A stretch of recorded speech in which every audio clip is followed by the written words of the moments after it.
pessoal, sejam bem-vindos a mais uma aula de Biologia, comigo, professora Tayane. Vamos continuar com a nossa zoologia, porém agora vamos entrar na zoologia de vertebrados. A gente vai conhecer um pouquinho mais sobre os peixes, os anfíbios, as aves e os mamíferos, e também vamos falar um pouquinho sobre o início, a introdução a esses cordados. Nessa aula vamos falar sobre esses cordados, os peixes e os anfíbios. Então vamos lá.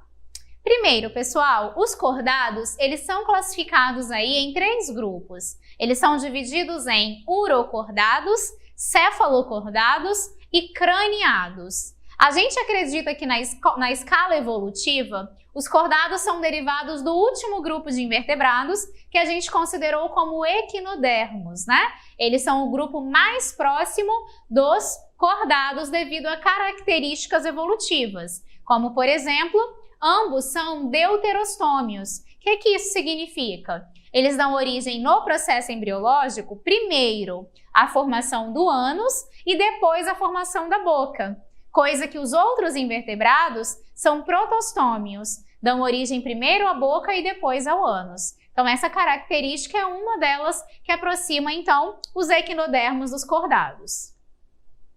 O que significa o nome cordata?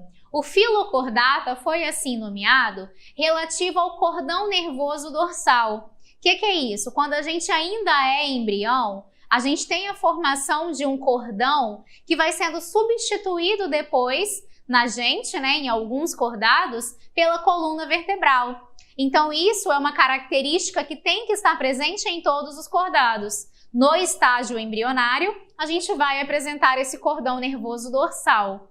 O que significa dorsal? Dorso é a parte de trás, ventre é a parte da frente. Os outros animais que a gente estava estudando, eles apresentavam os cordões nervosos na porção ventral. Os cordados já apresentam isso na porção dorsal. E quais são, então, as características gerais desse grupo? A gente tem uma grande diversidade, então a gente vai apresentar aí cerca de 50 mil espécies entre protocordados e craniados, que a gente vai ver eles, né? Os protocordados são aqueles mais simples e pouco conhecidos, e os que a gente conhece mais são os craniados, que são aqueles que são mais diversos, como as lampreias, que são os peixes sem mandíbulas, e aqueles que apresentam mandíbulas, que são os peixes, os anfíbios, os répteis, as aves e os mamíferos, que são chamados de mandibulados. A nossa embriologia, para a gente retomar o que vimos lá em vertebrados, nós apresentamos celoma verdadeiro, somos triblásticos, temos ecto, endo e mesoderme, e como eu disse, somos deuterostomados, características compartilhadas com o grupo dos equinodermos. Além disso, apresentamos uma simetria bilateral e temos o corpo segmentado. Temos cabeça, tórax, abdômen, nosso corpo também dividido. Todos os cordados apresentam em alguma fase da vida algumas estruturas, que é o que define um cordado. Para ser um cordado, pelo menos quando for embrião, ele precisa apresentar notocorda, ele precisa apresentar um cordão nervoso dorsal, as fendas faríngeas, o endóstilo e a cauda pós-anal. Essas estruturas aí classificam um cordado. É o que vai ser muito importante no processo de desenvolvimento dele. A notocorda, ela é um bastão semirrígido formado por células envolvidas por uma bainha fibrosa que se estende em muitos animais por todo o corpo. Quando a gente olha aí na imagem, é essa estrutura verde que está se estendendo dentro do corpo do animal. Ela que fornece rigidez a esse corpo. E na maioria dos vertebrados, o que vai acontecendo com essa notocorda? Ela vai sendo substituída pela coluna vertebral. E alguns restos dela ficam entre as vértebras, lá naqueles discos ou no seu interior. Então a gente viu que o nome cordata vem do tubo nervoso dorsal. O cordão nervoso, ele fica na região dorsal. Outra característica aí é a notocorda, que vai se estender no corpo do animal, uma estrutura rígida, e que em alguns ela é substituída pela coluna vertebral. O cordão nervoso, ele é tubular e dorsal, ou seja, ele fica em volta do trato digestivo e na porção anterior dilatada, ele vai formar o encéfalo no caso dos vertebrados. O que é o nosso encéfalo? É a região da cabeça, né? Formada pelo cérebro, cerebelo, tálamo, hipotálamo, ponte, bulbo, todas as estruturas que ficam dentro da cabeça. Ele fica acima da notocorda. E no caso dos vertebrados, ele passa através das vértebras e o encéfalo, e é protegido então pelo crânio. Então a gente vai ter a formação depois, posteriormente, da medula, que fica o quê? Dentro da coluna vertebral, que é substituída aí, que vai substituindo a notocorda. Fendas faríngeas. As fendas faríngeas, elas são aberturas que comunicam a faringe, o lúmen da faringe, a parte de dentro dela, com o exterior. Nos peixes, né, nos animais aquáticos, a gente consegue ver que eles têm uma rede de capilares que ficam lá nas brânquias, que facilitam na alimentação e funcionam como um órgão respiratório. Então, o endóstilo, que é uma das características, ele está relacionado com essas fendas faríngeas, nessa absorção aí de nutrientes, de alimentos e nessa troca gasosa. Nós seres humanos, a gente tem essas fendas faríngeas, né, como vestigial. A gente tem uma conexão do ouvido aqui com a garganta. Mas no caso dos animais aquáticos, a gente observa ainda, né, através dessas brânquias. O endóstilo, que foi o que eu acabei de falar, ele junto com o seu derivado ali, que é da glândula tireoide, está presente em todos os cordados. Então ele fica lá no assoalho da faringe e secreta um muco, que é o que vai auxiliar na hora de reter ali as partículas na alimentação. E algumas das suas células secretam também proteínas iodadas, que têm uma função bem semelhante à da tireoide. A tireoide, ela produz hormônios, né? Como o T3, o T4, que são hormônios à base de iodo. Nos cordados primitivos, ela atua junto com a faringe no sistema de filtração. Então, aqueles que ainda não apresentam capacidade de se alimentar diferente, né? Eles precisam de filtração, de tirar partículas presentes na água. E esse endóstilo, ele vai auxiliar nesse processo. Cauda pós-anal, ele é um alongamento posterior do corpo. Então, por isso pós-anal, fica após o ânus, né? Então, ele está presente em embriões de cordados. Nos seres humanos, a gente consegue identificar isso como um órgão vestigial. É o famoso cóccix, né? O ossinho da alegria. Que na maioria dos outros mamíferos, ele apresenta-se como uma cauda móvel, igual o rabo dos cachorros. Na gente, ele é vestigial. Protocordados. Quem são os protocordados, né? Eles são subfilos que não têm crânio e nem vértebras, ou seja, não tem substituição aí. Eles podem ser classificados como cefalocordados e urocordados. Então, protocordados não têm crânio nem vértebras. São subdivididos em cefalocordados e urocordados. Quem são os cefalocordados? Lembra que céfalo é de cabeça, né? Então, eles têm uma notocorda que vai da cabeça até a cauda e fica durante toda a vida. Eles não perdem isso. Ela não é substituída, mas ela também não passa. Ela continua durante toda a vida do animal. Agora, nos urocordados, é aqueles que têm a notocorda restrita à cauda. Então, ela só fica em um pedaço do corpo e somente na fase larval. Então, na fase adulta já não apresentam essa estrutura. Os urocordados, eles são chamados também de tunicados, porque eles têm uma túnica em volta do corpo. E como eu disse, cordados mais primitivos, mais simples, eles apresentavam o endóstilo lá, auxiliando no processo de filtração. Então, eles têm o endóstilo e a cauda pós-anal somente na larva. A estrutura deles, do cordado, é somente lá no estágio larval. Já os cefalocordados, eles são representados pelos anfioxos, e eles têm aí de 3 a 7 centímetros de comprimento e têm as 5 características que identificam um cordado. Então, eles têm o tubo nervoso lá dorsal, tem a notocorda, tem as fendas faríngeas, tem o endóstilo, vão apresentar todas as estruturas. Durante toda a vida e essa notocorda se mantém da cabeça até a cauda. E temos os craniados, que é o que aqui pra gente são os mais interessantes, né? É o maior grupo dos cordados e na maioria deles a notocorda é substituída pela coluna vertebral. Podem apresentar o crânio ósseo ou cartilaginoso, podem atingir diversos tipos de tamanho, né? Com o endoesqueleto, que vão apresentar caixa craniana, vértebras, ossos, cartilagens, tudo isso que vão suportar o nosso esqueleto e proteger os nossos órgãos internos. Somos triblásticos, enterocelomados, temos o intestino, né, lá dentro do celoma, deuterostomados, somos divididos em segmentos, então somos metamerizados, temos sistema digestório completo e apresentam todas as estruturas de cordados na fase embrionária. Quem são os craniados? São divididos em 2 grupos, agnatos e gnatostomados. Agnatos é quem não tem mandíbula, por isso A, e gnatostomados é quem tem mandíbula.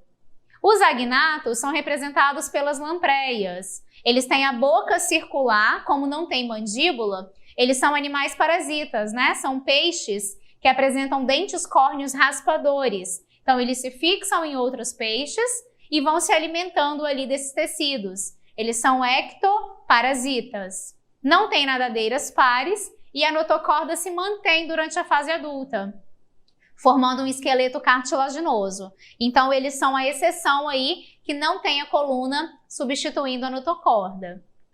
E os gnatostomados, esses sim apresentam mandíbula, que forneceu para eles a maior diversidade de modos de vida, porque eles conseguiram ter uma maior obtenção de alimentos, aumentou a sua chance de sobrevivência, o que fez que dentro do processo evolutivo eles tivessem uma maior vantagem competitiva. Por isso eles se diversificaram e ocuparam todo o ambiente. Hoje eles são dominantes aí, né, em relação aos cordados.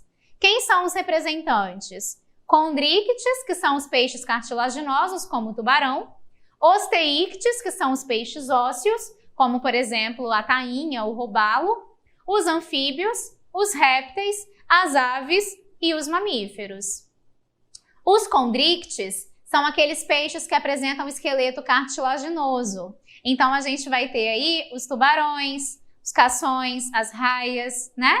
Eles vão apresentar maxilares bem desenvolvidos.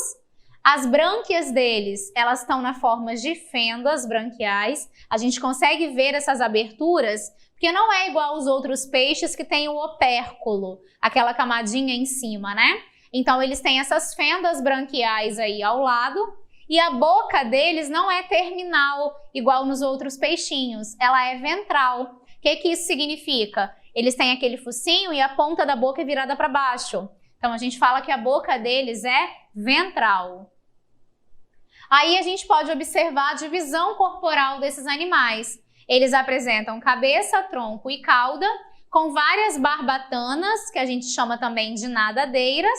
Ao lado, a gente vê a abertura das brânquias, que são essas fendas branquiais. Apresentam uma boca cheia de dentes caninos, né? Cheias de dentes pontiagudos, porque são carnívoros, e temos aí o focinho. Característica, tem um sistema digestório com boca, que tem os dentes pontiagudos, é uma boca ventral. Lembrando que eles são homodentes, ou seja, os dentes deles são todos iguais, por isso que quando um tubarão ele come a sua presa, ele arranca pedaços, ele não mastiga essa presa, né? Ele arranca pedaços com os dentes e engole, justamente porque ele não tem molares como nós temos para mastigar. Então, ele vai ter essa boca ventral, a faringe, como a gente pode observar aí, um esôfago que é bem curtinho, passa para o estômago e tem o intestino. Dentro do intestino tem uma válvula em espiral. O que é essa válvula em espiral? é uma válvula que vai aumentar a superfície aí de contato do intestino, fazendo com que o alimento demore mais a passar e que consiga ser absorvido mais devagar, favorecendo aí esse processo de absorção de nutrientes. E no final eles têm cloaca. O que é a cloaca? A cloaca, o que diferencia ela do ânus, é porque o ânus só libera fezes. A cloaca não. A cloaca ela libera também urina. No caso dos ovíparos pode sair o ovo, pode liberar as fezes. Então ela é uma estrutura comum ao sistema reprodutor e também ao sistema digestório, tá?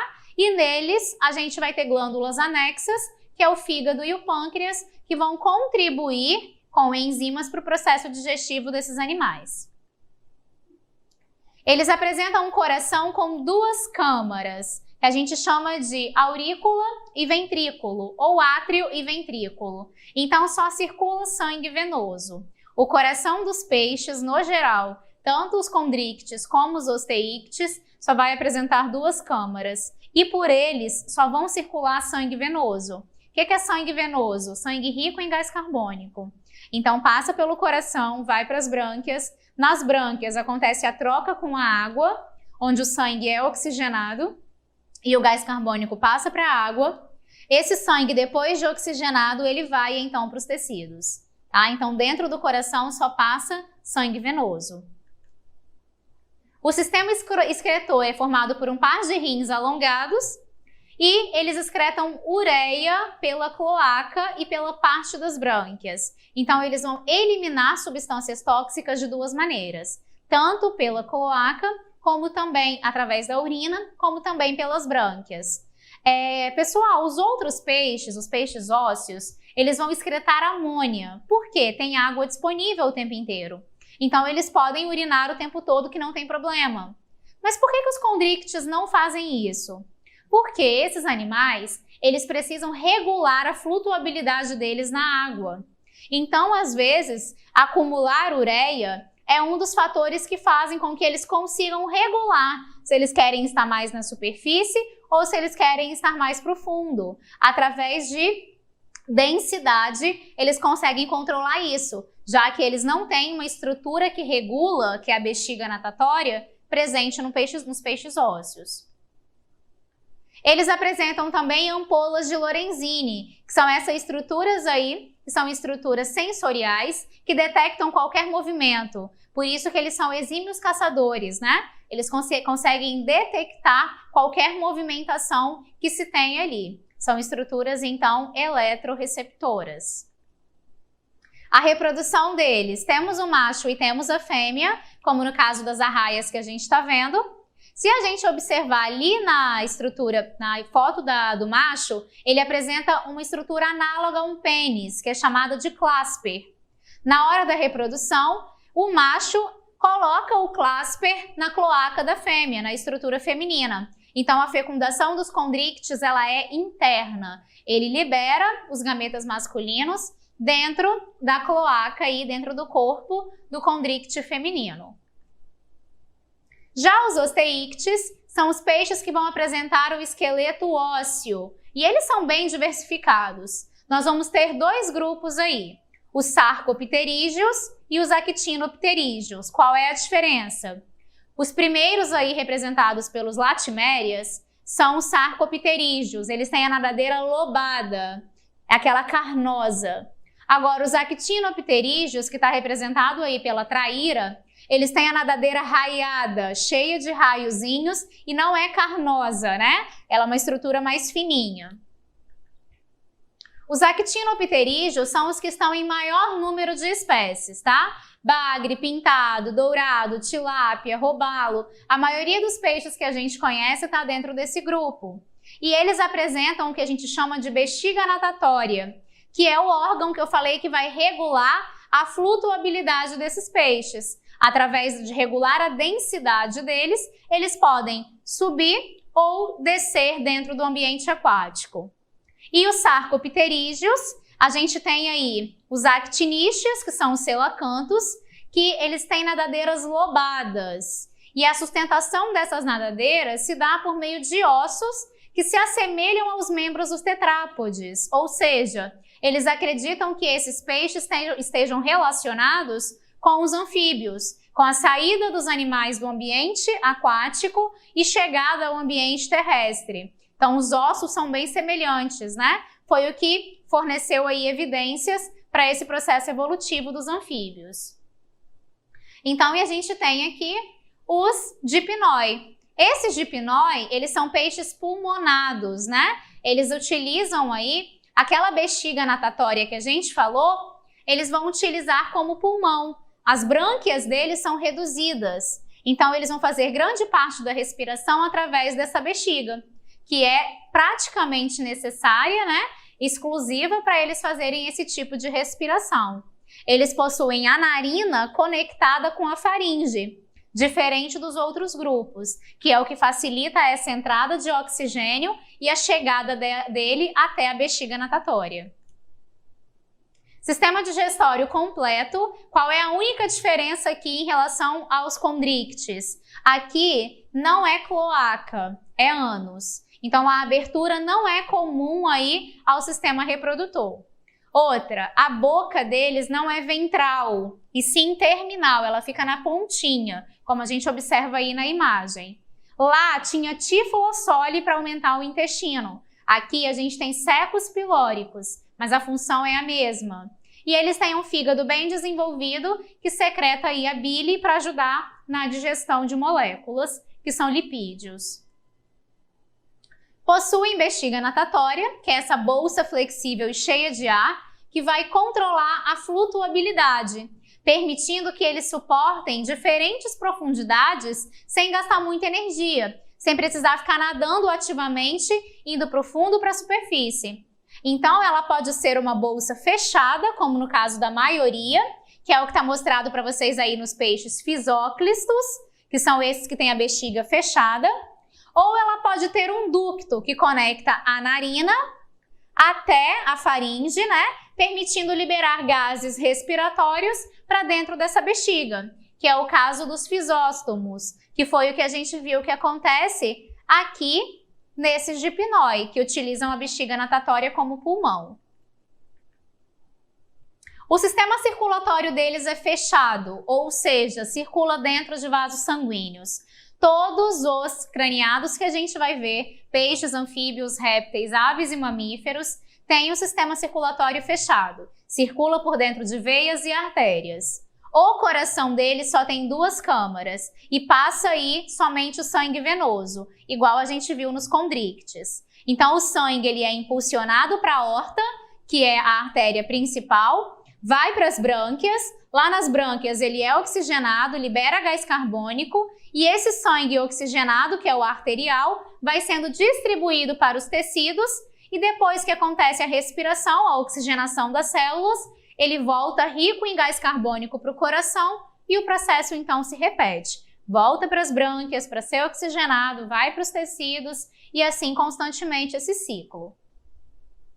A excreção deles também é feita por rins, porém, aqui a excreta nitrogenada é a amônia, tá? Então, eles vão apresentar, diferentemente dos condrictes, que era a ureia, eles excretam amônia porque eles têm água em abundância e eles têm um órgão que regula a flutuabilidade, que é a bexiga natatória. Então, eles não precisam reter ureia igual os peixes cartilaginosos fazem. Os peixes de água doce, eles são hipertônicos em relação ao meio. Por quê?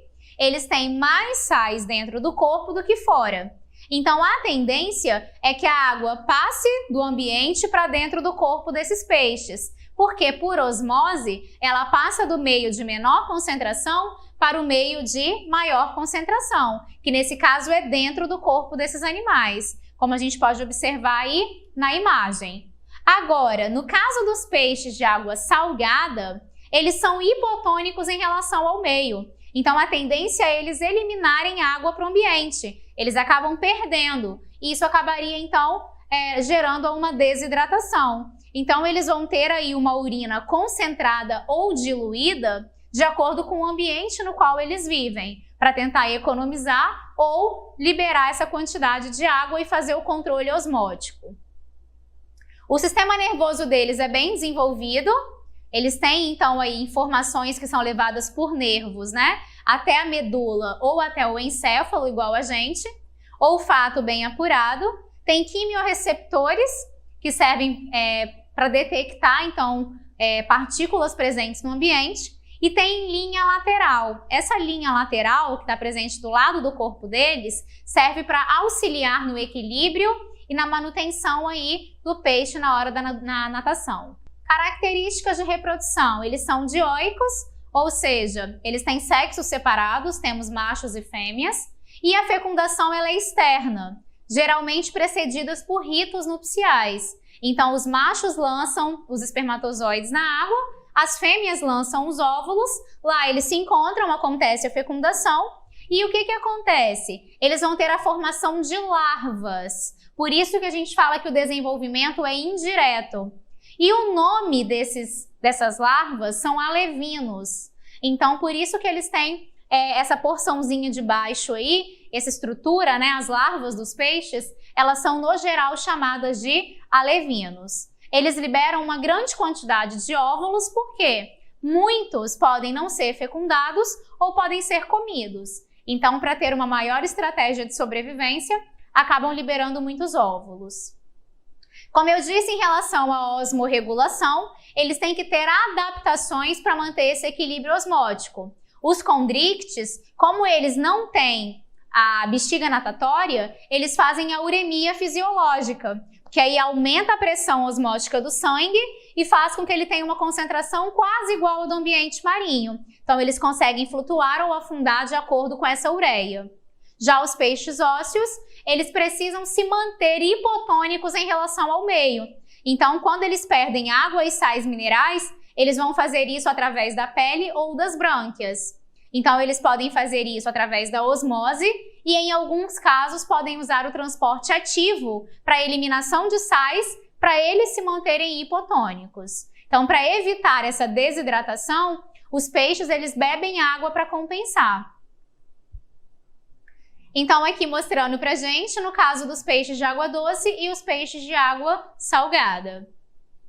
Os anfíbios. Anfíbio significa vida dupla, tá? Bios, vida, anfi, dupla. Então, são animais que foram os primeiros a chegarem ao ambiente terrestre, porém não conquistaram ele por completo. Por quê? Eles permanecem restritos a ambientes úmidos ou aquáticos.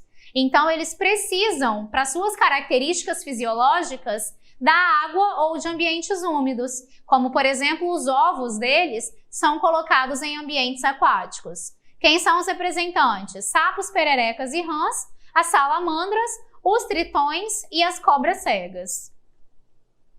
Foram os primeiros a chegar no ambiente terrestre, são animais tetrápodes. O que é isso? Apresentam 4 pernas, né? O que favoreceu aí a sua locomoção. São considerados animais de transição entre o ambiente aquático e o terrestre, porque eles estão ali no meio termo. Tem uma pele muito fina e úmida, que secreta muco e é bem vascularizada, então ela é cheia de vasos sanguíneos, até porque a gente vai ver que a maior parte da respiração deles é feita por essa pele. E eles não têm escamas, nem pelos, nem placas na epiderme, não tem nada. Então, por isso, eles têm o corpo bem desprotegido. O esqueleto tem uma coluna vertebral curta, como a gente pode observar, com membros inseridos nela, membros locomotores. No caso dos anuros, que são os sapos, né?